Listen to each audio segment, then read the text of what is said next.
Assalamu alaikum yan uwa, barkamu da sake saduwa da ku a sabon darasi na bakan jiran darasin mu na Java programming, kuma ina muku barka da sake kasancewa ku a wannan channel ta mai albarka mai suna Almubarak TV. Wannan darasi shine darasi na 17, darasi na 16 da ya gabata mun shi ne akan Java logical operators. A yau kuma insha Allah darasin mu ne za mu shi akan Java assignment operators. Kafin mu ci gaba yan uwa, su ku subscribe ku danna alamar kararrawa domin samun sabon darasa da zarar dora, kuma ku danna like a wannan bidiyo idan ya burge ku. To menene Java assignment operators? Java assignment operators ana amfani da su ne domin ƙara value ko rage value, kuma waɗannan Java assignment operators za ka iya kiransu da Java shorthand assignment operators. Wannan shine assignment operator, saboda idan muka yi amfani da wannan kamar nan da na ce a plus 10, a equals to 10, abinda nake nufi a dina a saka su a cikin 10 dina a saka su a cikin a, domin haka yanzu idan na ce system.out.print a zan samu 10. shine wannan a, abinda yake nufi a value a saka shi a cikin variable, abun da yake cikin value sai a saka shi a cikin variable. Idan ka kira variable sai ka ga abun da yake a cikin value, shine assignment. Saboda haka da na ce assignment ina da yanzu idan na zo na ce a assignment a assignment 10, wato a saka musu a cikin 10, a saka musu a cikin a. Sai shi kuma wannan a plus equals to, shi wannan plus equals to idan ka kalli darasin mu na increment or decrement mun yi amfani da wannan plus equals to kaza plus equals to 10. to yanzu idan na ce plus equals to 10 kamar da duk da yake da a equals to a, ma'ana variable dina na a ga yanan, variable dina na a equals to a, wannan a din tana ta variable dina gata a saka mun ita a cikin wannan a din, sannan kuma plus 10, waɗannan goma din a saka mun su a cikin wannan a, ita kuma wannan a saka mata a cikin wannan a. Wannan a ita ce wannan, su kuma wannan goma din a saka su cikin nan, kun ga zan 20 kenan. Shi kuma tunan sun zan 20, a dauki 20 din a saka musu a cikin a. Idan na ce system.out.print a zan samu 20. to hanya mafi sauki da za ka haka nan da wannan hanyar da za ka yi wannan ita ce gata hanya mafi sauki. kawai abin da za ka yi, za ka ce a plus equals to 10, a plus equals to 10 daidai yake da a equal to a plus 10, ma'ana variable dina na a mai 10 a saka mun shi a cikin a din nan, sannan shi kuma wannan 10 din a saka musu a cikin wannan a din. An ɗauki wannan an saka shi ana, an ɗauki wannan an saka shi ana, shine a equals to a plus 10, 20 kenan.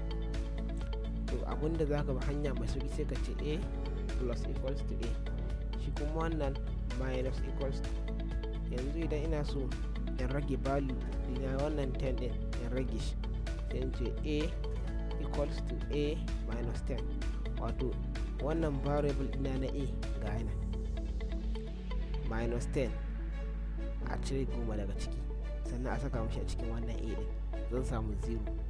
to hanya fi sauki kawai sai ka ce a equals to minus 10, shi ma wannan haka. wannan idan kana so ka yi times din shi a plus a equals to a times 10, a times equals to 10. ga dai shi nan kowanne haka ake amfani da su, sai mu ji an advance mu ga yadda za mu yi amfani da shi.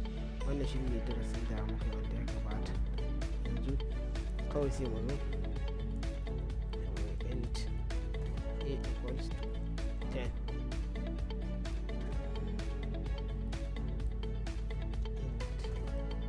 int a equals to 10.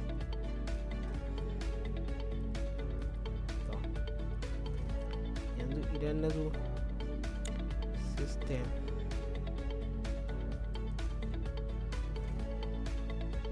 out the print a zan samu 10.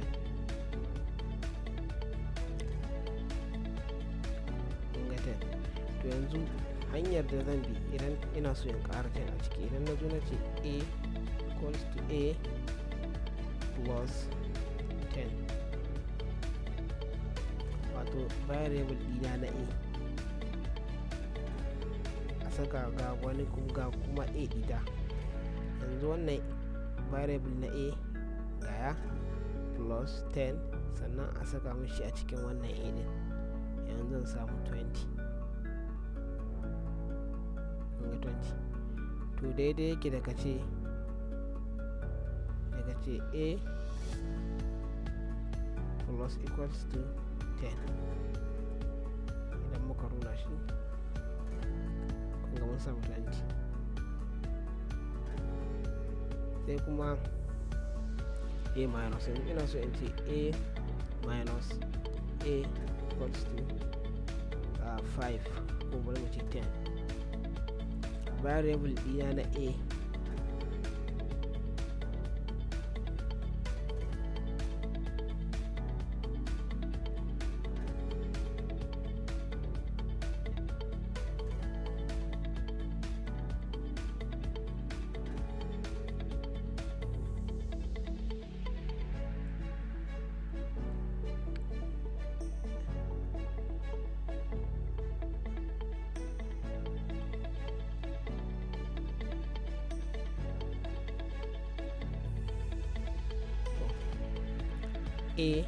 variable ɗina na a minus 10.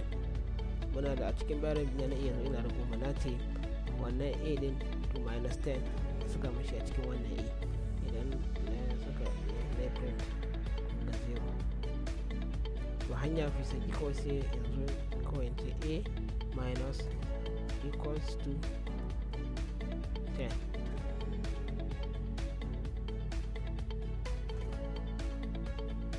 sai mu runa shi ga 0. yanzu idan ce minus equals to 6 za mu samu 4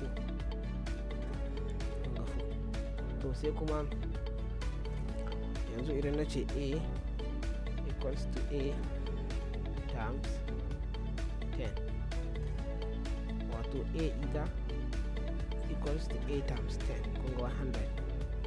wannan goma ɗin a saka min su a yi musu value ɗina na a da yake da goma times 10, kun ga 100, sai a ɗauki wannan 10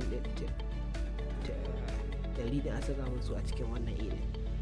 nan ina da 100, wannan shine variable ɗina, su tsohon value ɗina na goma yanzu yana nan a yi min times 10. waɗannan 10 ɗin idan suka kai a saka musu a cikin wannan a din, sai a saka musu a cikin kuma wannan a din, sai su zama print, sai in samu abin da ke so. to hanyar da zan yi mai sauki sai in ce a times equals to 10, sai saka semicolon. mu runa shi kuma za mu samu 2. sai kuma modulo, ina so in raba. ina so in raba shi, sai yanzu in ce a equals to a mod 6, saka semicolon. wato variable ɗina na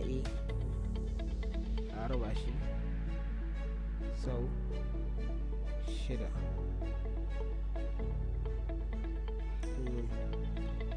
variable ɗina na a mod 6, idan aka raba shi ne za a samu 4 za a samu. idan aka cire 6, variable ɗina na a cire 6, saura 4. to hanyar da zan bi kawai sai yanzu ce a mod equals to 6, da murna shi. wannan hanya ita ake amfani da assignment operator. wannan value din na goma a saka mana su a cikin nan shine assignment, shi kuma wannan a saka mana items din a saka mana shi a cikin wannan assignment operator. ana zamu dakata da wassalamu